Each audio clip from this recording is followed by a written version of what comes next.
Die Woudprinses.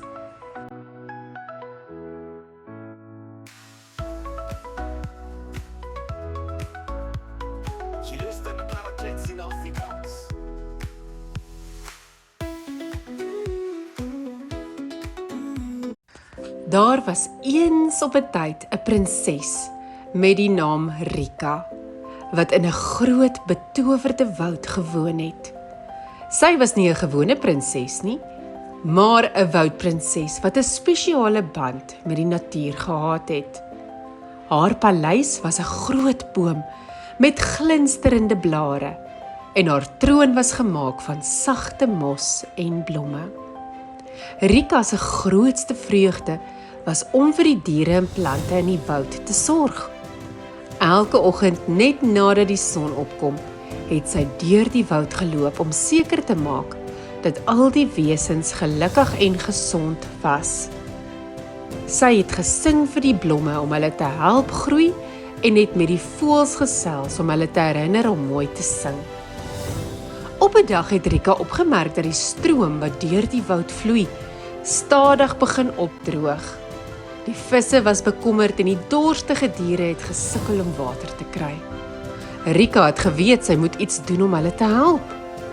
Sy het besluit om die bron van die stroom te vind.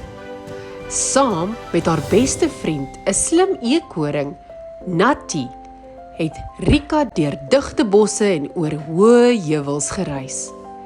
Hulle het uiteindelik die bron gevind, 'n helder fontein wat deur rotse en gras omring was. Tot haar skok het Rika gesien dat die fontein deur 'n klomp klippe versper was. Met Natty se hulp en haar eie deursettingsvermoë het Rika die klippe een vir een begin verwyder. Dit was harde werk, maar Rika het nie moed opgegee nie. Na ure se geswoeg het die water uiteindelik weer begin vloei, helder en vars deur die woud. Die visse het bly terugkeer en die diere het dorsteloos van die water gedrink. Die woud het fees gevier en Rika was gevul met blydskap om te sien hoe gelukkig almal was. Die diere het besluit om vir Rika 'n spesiale geskenk te gee. Hulle het 'n pragtige krans van blomme en blare gemaak en dit op haar kop gesit.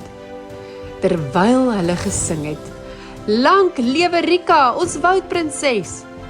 Van daardie dag af het Rika altyd 'n bietjie meer glimlag gehad wanneer sy deur die woud geloop het. Sy het geweet dat haar goeie werke die wêreld 'n beter plek gemaak het. En dit het haar hart gevul met liefde en vrede.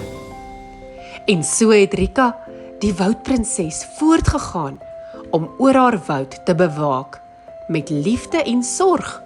En almal het haar diep lief gehad.